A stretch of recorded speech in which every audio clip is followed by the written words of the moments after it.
Hey everybody, it's Mike. So I recently got a question in the comment section. I was looking for the comment. I don't know if somebody deleted it or what happened. I can't find it now.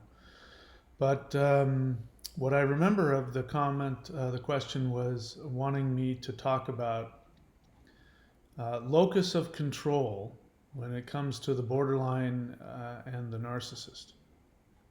So I thought about it. It's a phrase that I had heard before. Bear in mind, again, I'm not a psychologist. I'm not a therapist.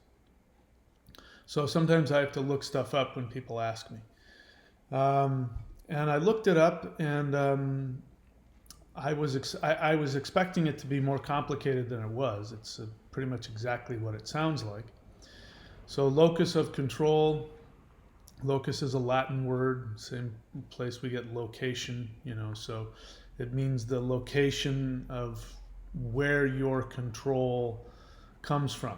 So it's not just limited to, people with psychological problems. Everybody, has a locus of control. Most people are not conscious of this. I actually spend a lot of time on my other channel talking about this, but I use different terms. I talk about that you have to take full responsibility for everything in your life, including your upbringing, including the family that you were born into. And has been absolutely crucial for me in my life, even if I seemingly am a victim of circumstance.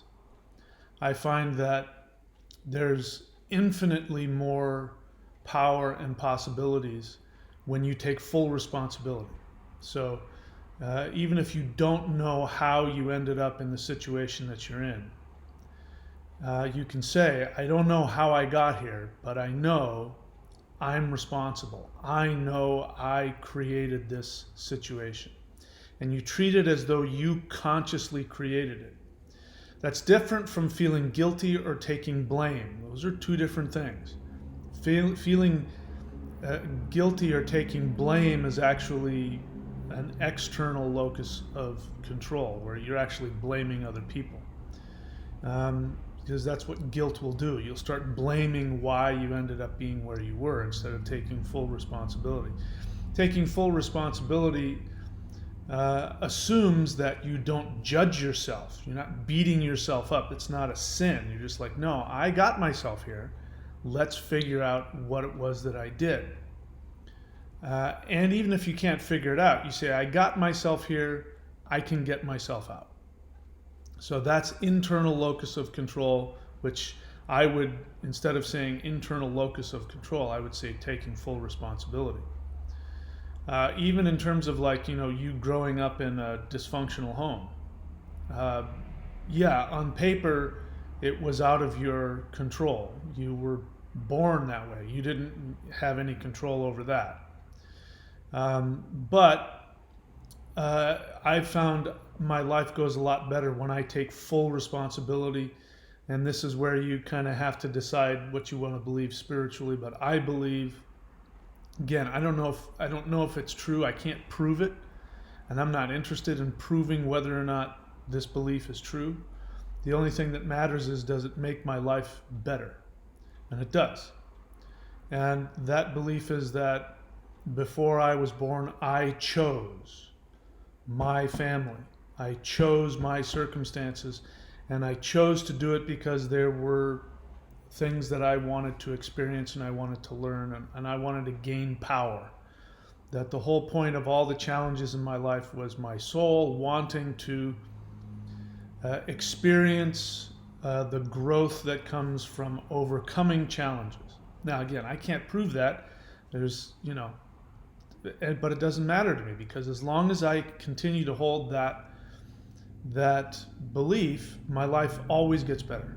And I always end up, the interesting thing, when you take full responsibility, you can say, I don't know how this happened. I know that I made it happen, but I don't know how. But the interesting thing is that also works not only in negative situations, like things like, what family you were born in, But it also works in the opposite. When your life goes really well, like my life goes really well. I have internal, psychological issues like everybody else does.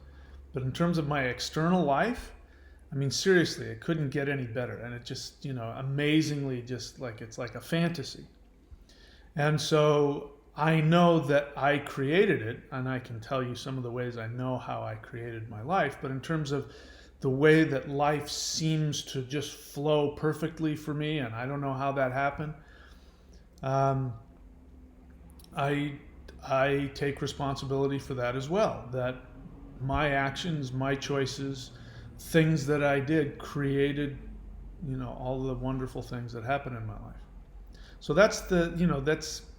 so people throw away their responsibility, and people do it in some kind of failed attempt at self-protection. Like if you blame somebody else, then you're not responsible. You can't get blamed. It's not your fault. But all that ends up happening is that the rest of your life continues to be like that. You just end up having all these negative things happen that you don't have any control over. Whereas if you take full responsibility, even though I don't know how I did this or how I created this negative situation, this is why it's so important. This is why, I'm always telling codependents, nobody forced you to do this. You chose this. You kept choosing it. You don't feel that way. You feel like it kept happening to you. You keep feeling like you didn't have any choice in it, but you did. But that's why it's so important, because if you abdicate your responsibility in the negative stuff, then you won't have, the positive stuff you won't see, number one. And number two, you won't have any constancy with it because you won't be responsible. Oh, God did it to me, this happened, it's the same, So internal versus external locus of control, as I understand it, is just that.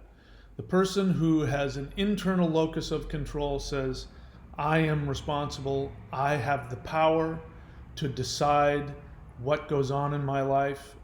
Something good happens, it's because I worked for it.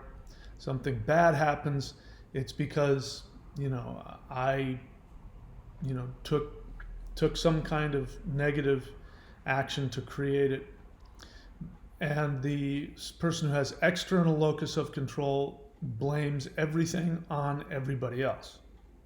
So, God did it to them, the government did it to them, aliens did it to them, their partner did it to them, they're in a bad mood, they've got a certain problem in terms of their brain chemistry, they're on their period, it's the economy, there's always going to be something to blame. I'll give you an example. One of my obsessions is surfing, and so I go through periods where I get obsessed over surfboards, and I buy a lot of surfboards. So in order to, just to make me feel comfortable, I'll sell off surfboards that I have that I'm either don't want or not using. And the interesting thing about that is that, if somebody wants something and they go to the store to buy something, they'll find a way to buy whatever it is that they want. But when it comes to selling used surfboards, no matter what I say, I'll say exactly what the surfboard is, and then I'll give the price, and I'll say, in all caps, I'll say, price is firm, please no haggling, no negotiation. And they still want to haggle with me. And it won't matter. If I, say it's a $850 surfboard, they'll want it for $800. If I had said it was $900, they would have wanted $850, or something. It's just that feeling that this is my take on it, the feeling that they need to have some kind of control over it, and they're getting some kind of a deal. And what's interesting is they always blame me or external circumstances. So if they want to pay, $750 instead of $850, they think they have some way of manipulating me by telling me all of the problems they have in their life. And so they'll blame something. well, you live far away and it will, I'll have to drive an hour to come pick it up. Or, I would have to have a courier come and get it, which will cost me money. So, and it's like, none of those things are my problem, but they act as though it is my problem. And that somehow I should take responsibility for the fact that they're not taking responsibility for what they want, and they're not, doing what they need to do to get the money to get the thing that they want. you know it's just amazing. And I of course I don't say anything, but what I want to say every time is, whenever they give me the reason of, well, yeah, but I'm 2 hours away, and can you meet me halfway? Can you drive to such and such city, and can you take $50 off? My mom this, or I just had taxes, or I just they give me all the reasons for why they can't come through for the thing that they want. And I want to say, look, you want this. This is all your problem. Another one of my favorite ones is they'll say, well, there's another surfboard I'm looking at where they're asking for this amount, and they give, fins and a leash, and then yours is, and it's like, so what does that have to do with me? That is a different surfboard. If you want that one, buy that one. Why am I responsible for your issues? I've got a surfboard. I'm selling it for X amount. You want it or you don't. Don't waste my time. That's what I want to say. I don't.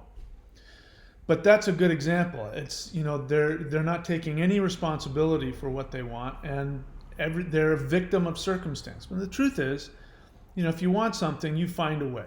You don't buy, coffees for a month, at Starbucks. You borrow money, you put it on credit, you do something. If it's a 50 or $100, come on, you do it if you want it. So it's just this exercise of blaming somebody outside of you. So that's a good example of external locus of control. They don't have the money, they can't help it. I'm the one that has what they want, and I should take responsibility for their lack of planning, or their financial issues, or the fact that they live 2 hours away. I should take responsibility for that. So that's external locus of control. Internal locus of control is the opposite. It's just the way I've explained it. Hey, I want that board. It costs that amount of money. I'm not comfortable with that, but I'll find a way, because that's more important to me, and I can always make more money, and I can always fix the problem, and I'll figure out, that's internal locus of control. So this is a long way of saying that this isn't really what I want to talk about. And so when somebody asks me, could you please talk about internal versus external locus of control, it's pretty straightforward. The borderline and the narcissist and the codependent, to some degree, they're not responsible for any of it. And they're going to blame somebody other than themselves. If you're a codependent and you're with a borderline, then you hear it all the time. The borderline, one of my favorite examples of a borderline I've shared about this is, this was as I was flipping around, watching borderline channels, people with borderline BPD talking about their issues. And one woman was trying to explain that people should meet borderline's needs, that what we need to understand is what they go through, and if we can just meet their needs, it'll all be okay.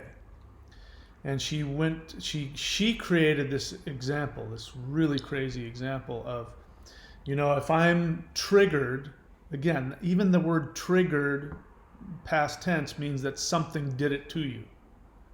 You don't trigger yourself. Something outside of you triggers you. So I couldn't help it. I was triggered. But then you ask, well, but that same thing won't trigger somebody else. So it's not about you didn't have any control. It's that something inside of you chose to react to that. Not minimizing it, but you triggered yourself. Nobody triggers you. But even that word, when she says, when I'm triggered, in other words, she's just walking along and something happens to her. that she has no control over. She says, when I'm triggered and I need you to take care of me, I may need you to hold me this certain way, put your left hand on, and she created this really elaborate example. She knew she was making a hypothetical.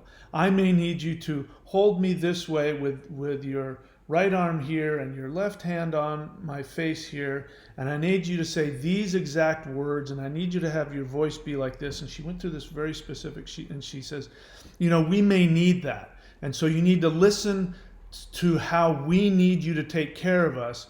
And of course, the assumption was that if you did either exactly what she wanted or magically knew exactly what she wanted, then she would be okay. And of course, that's nonsense, because if you've been in a relationship with a borderline, you know that one day they'll tell you exactly what it is that they need, and you go, oh, okay, I'm going to log that in there, and I need to talk to you like this, I need to say these exact words, and I need to look at you this certain way and touch you this certain way, and you go, okay.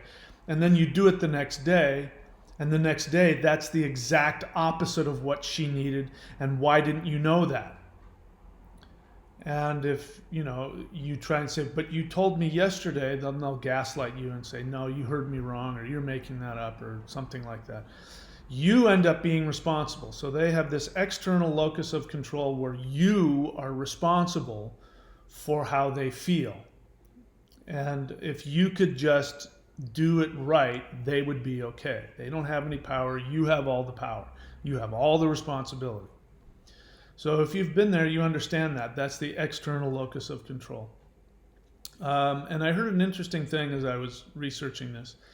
Somebody was saying that the codependent has an overinflated internal locus of control. And that caught my attention because something about that doesn't sound right. But I understand the logic, whereas the codependent feels they are responsible for everything, even things that are completely out of their control, like the weather and, triggering you, and that even though one day what triggered you one day doesn't trigger you the next, and what helps you one day triggers you the next day, the codependent has to take full responsibility for the changing of the borderline's, internal weather. And while on the surface that sounds like they have an overinflated internal locus of control, I would disagree with that.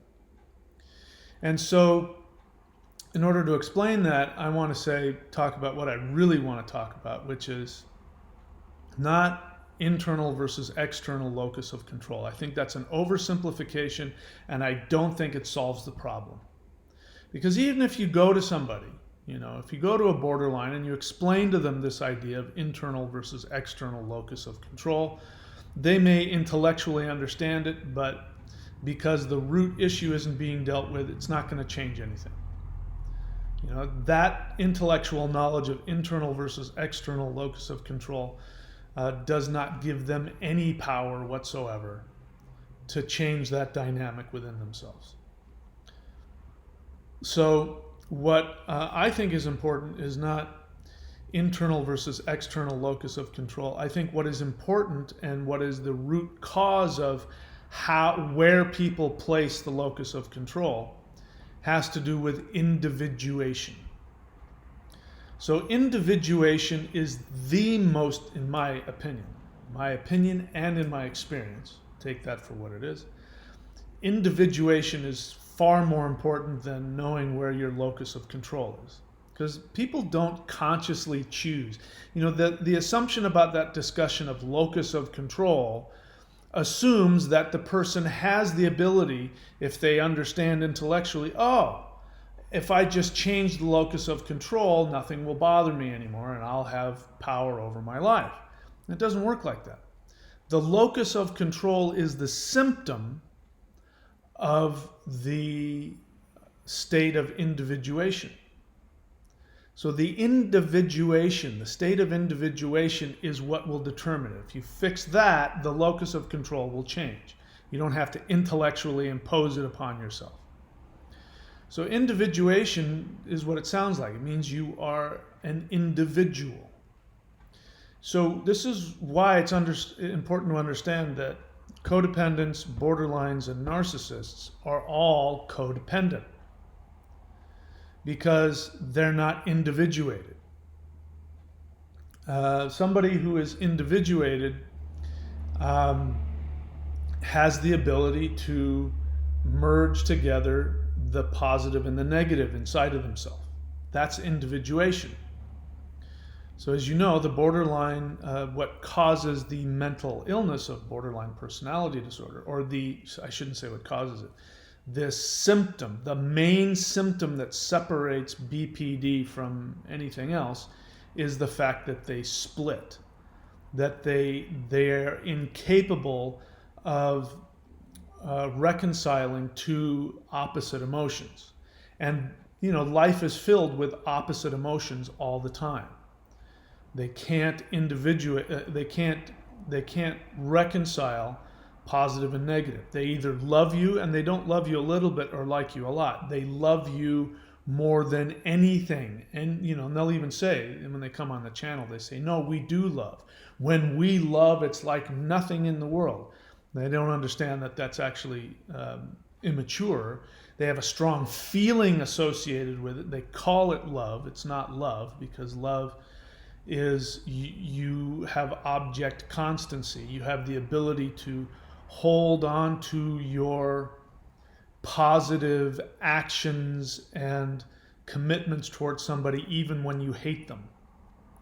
Borderlines are incapable of that. So their intense feeling of love is actually quite superficial because it won't stand the test of time. The moment that they are, as they put it, triggered, then they lose their ability to hold on to the actions associated with their declaration of love.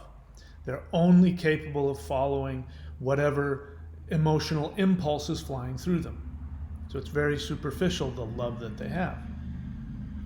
That's why it's so confusing for non-borderlines, because when a non-cluster B, when a non-borderline showers you intensely with love and they mean it, meaning that they're not manipulating you or lying to you or seducing you or conning you, if they're showering you with intense love, there's this understanding that that's going to be followed through upon, that that's a declaration of, I not only love you now, but I'm going to love you tomorrow.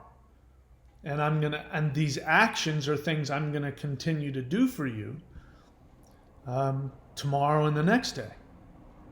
So that's what's so confusing, borderlines, in case you don't understand why it's so hurtful for us, is because we assume, oh, this is how it's going to be. And then we decide, do we want that or do we not want that? And if we decide we do want that, then when you change drastically, when you go from loving us more than anybody has ever loved anybody in the history of human beings to hating us more than anybody ever has, it's incredibly jarring and incredibly traumatic. If we knew ahead of time, that when somebody was doing it, they would say, at this moment, I feel really intense love for you, but it's going to change tomorrow. So this is just for today, or this is just for right now. So just enjoy it, because tomorrow it's probably going to be very different. In fact, I might leave you tomorrow. So I just want you to know that. Then we could decide, I don't know, that sounds really confusing. I may not want to do that. So anyway, individuation means that you have the ability to take responsibility when things don't go your way. Taking responsibility is what's important. And by taking responsibility is having the sadness. So somebody was explaining, I think it was Sam Vaknin I was watching, was explaining, and he set it up, it sounded kind of arbitrary, but it made sense, into 3 steps. The infant, who can only have one of 2 emotions, a positive or a negative reaction to something. And that's just the way they are. All infants are like that. Mommy's breastfeeding me, I'm very happy. Daddy's shaking the keys in front of my eyes makes me very happy. Or mommy's not here to to empty my diaper or to feed me or to give me attention, therefore I'm scream crying and I hate mom. And mom can fix it immediately by just simply giving baby what baby wants. Right? So that would be step one. Step two is when baby moves into toddlerhood and baby gets disappointed and has to take responsibility for being disappointed. And so that is that would be step two of I'm disappointed, and I'm scream crying, I'm devastated, I'm not getting what I wanted, and then learning how to self-soothe and which is a way of taking responsibility. And he said being disappointed, being sad, that children have to learn how to be sad before they can move on to what I'm going to call individuation, which is the merging of the positive and the negative. So when they learn how to be sad over not getting what they want, taking responsibility for their emotions, then they can move on to the third step, which is mommy is not all good or all bad. I love mommy, but there are these things about mommy that aren't perfect. Or the opposite. Mom is really wonderful, is the best, or mom is not so good, but there are a few good things about mom. And so then that goes into life, where you go into life like that. And that's why borderlines, if you're listening to me, non-borderlines have this understanding, because if they learn how to go through steps 1 through 3, or they were able to do that successfully, go through that toddlerhood transformation, then they can choose to love you. They can say, wow, I really like 80% of this person. It's really amazing. There's these 20% that I'm either apathetic or I don't like, but I accept that. And then going into it, there are going to be times that all you're going to deal with is that 20% you don't like, but you'll be able to handle it because you're able to have this constant connection that goes forward, object constancy, all of that. So in other words, you're able to tolerate your impulses when you're making love to your partner and, she farts. You're able to, instead of, pushing away and throwing up on the floor and screaming, oh my God, why did you do that? I was so turned on. Instead, you laugh it off and you move on, because you accept that she's not entirely perfect. And at that moment, you don't like what she just did, but that's okay, because there's, you can tolerate it. You don't have to act on every impulse, because you can think forward ahead beyond that. Borderlines aren't able to do that. They're only able to act on whatever impulse is flying through them at the moment. So he was saying that for the narcissist, they never get past stage 1, which is I love you, I hate you. And so they never get past that. They never get to the second part where they're disappointed. So for a narcissist is incapable to be disappointed, to not get exactly what they want at every given moment is enough to destroy them. So they create this false firewall personality of they are perfect and they deserve everything, and they get everything they want all the time, and you are there for one reason, which is to meet their needs, whatever that is. And so the borderline gets stuck in step 2, can't get past 1 and 2. So 1 is I want what I want, when I want, how I want it. Step 2 is I'm not getting it, I'm disappointed. And then they try to move to step 3, which is to integrate, and they can't do it.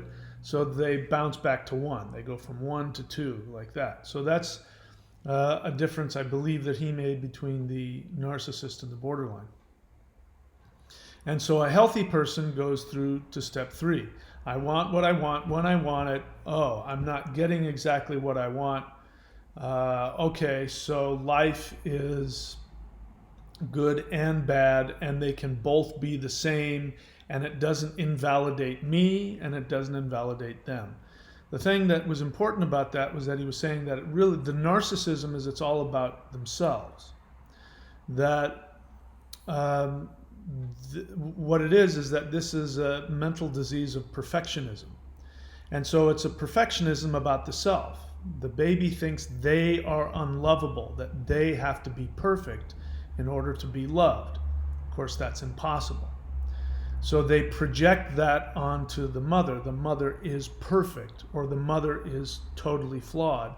They internalize that within themselves because they don't get the love. And here's the sad part, because if the infant gets the love and the attention, then they get the self-worth.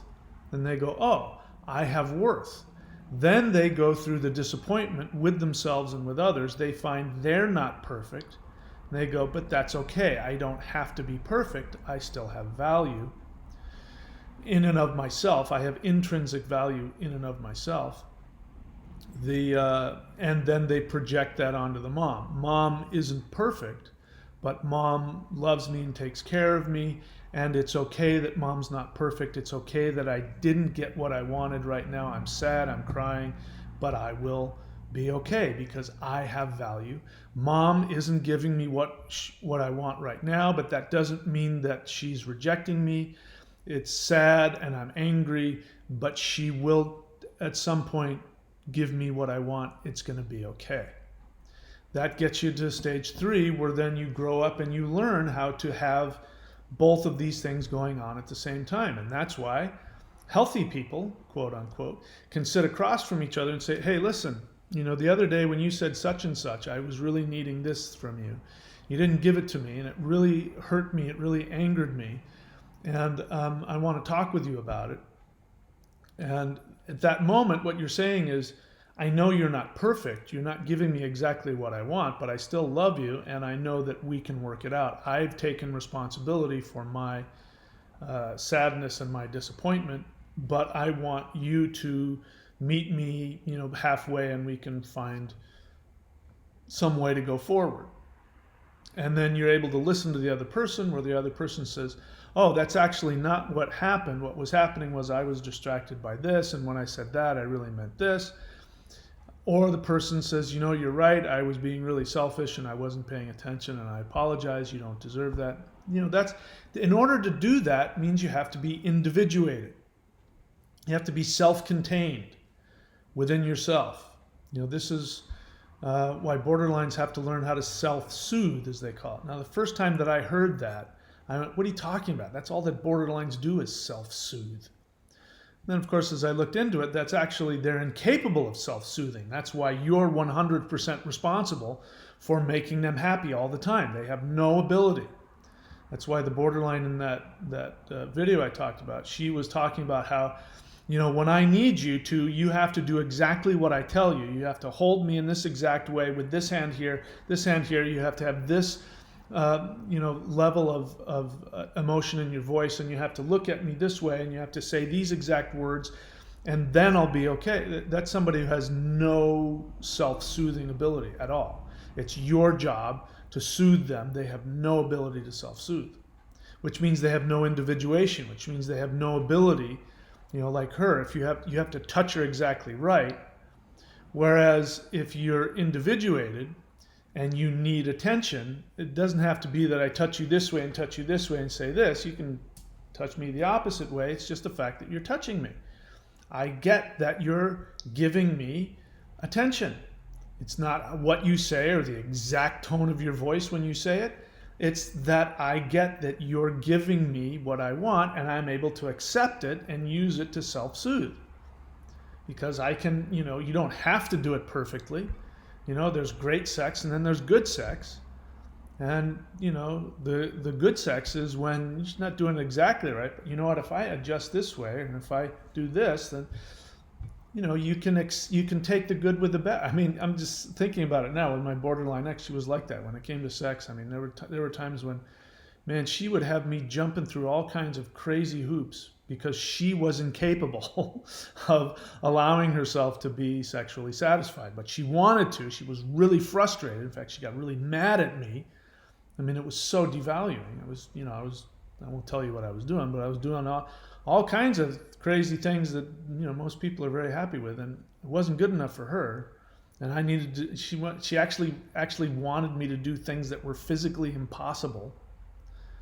And I had to stop. So I ended up leaving. I said, I can't, I'm doing the best I can. I'm sorry, I can't do this. This makes me feel really shitty. I gotta go.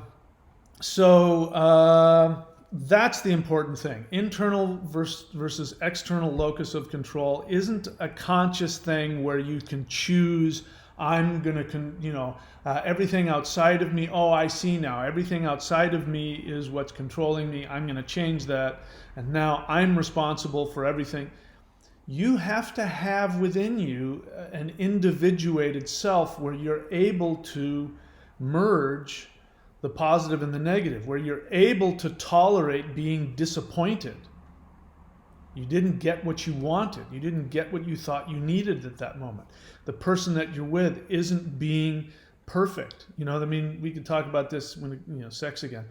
Objectification, when men objectify women and they have to have, whatever standard of perfection is at the time, they have to have, the woman has to have this kind of a face, they have to have this amount of body fat, they have to have, this ratio of boobs to butt, and they got to have all of that, and then I'll be attracted to you.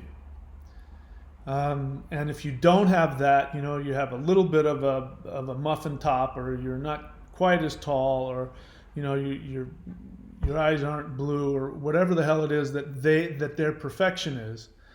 They don't have the ability to go, yeah, she's not my 100% fantasy, but she really loves me and she really takes care of me, and 75% of what I want she's got. And so yeah, I'm really happy with this. I mean, they're not able to do that. So it's the same kind of thing, because that's objectifying somebody sexually is a lack of individuation. It means you can't take the good with the bad. And it's not even objectively good or bad. It's your version of what you want. So it's all about what you want. You don't get what you want because you have this standard of how women are supposed to look. You don't get that. Therefore, she's no good. I can't date her. I won't commit to her. She's not perfect. It's interesting. I used to train in African drumming. I had 2 African drum teachers. They were both from Nigeria, and they loved big women. Their standard of what a beautiful woman was like was not what the, average WASP standard of what a woman is supposed to, a good-looking woman is supposed to look like. So, it's all arbitrary, all of it. How I touch you, how you look, it's all arbitrary. And, at some point we have to be able to merge the two, and that's individuation. You're not perfect, but I like this about you even though you have that wrong. Or yeah, that person's really horrible, but there's this part about him that is good, so I'll hire them for the sales job. I'm not going to hang out with them, but I can still accept what's good and what's bad about them. And you look at yourself and you go, yeah, I have these things are good about me, and this I'd like to change, but I'm still lovable even though I'm this mixture, and so is everybody else. By the way, this is what's causing all of the conspiracy theory nonsense. This is why people can't decide who won the election. We're talking about people who aren't individuated. They don't have the ability to take the good with the bad. In terms of like the election, people who say that the election was fraudulent, they know it's not fraudulent. There's a part of them that knows. It's that they don't like it. They want Donald Trump to win, and that they have to get what they want, and they didn't get what they want, therefore it must not be true. It's a lack of individuation. It's the inability to have the maturity to go, yeah, I don't like that, but that's the guy who won, so you have to be individuated to accept reality as it is. All right? I don't know if I explained what I wanted to, but there's what it is. If you want to know what I did to heal myself from the incredibly toxic relationship that I was in, which devastated me with a borderline, you can click the join button. And I tell you the 3 most important things that I did, and I talk about other things, and I give you some tools to help you individuate. You can check out all these other links if you want at my other website. But of course, subscribe, hit the bell button, and smash the like button on this video. All right, that's it. I hope you're all doing well. I'll talk to you all soon.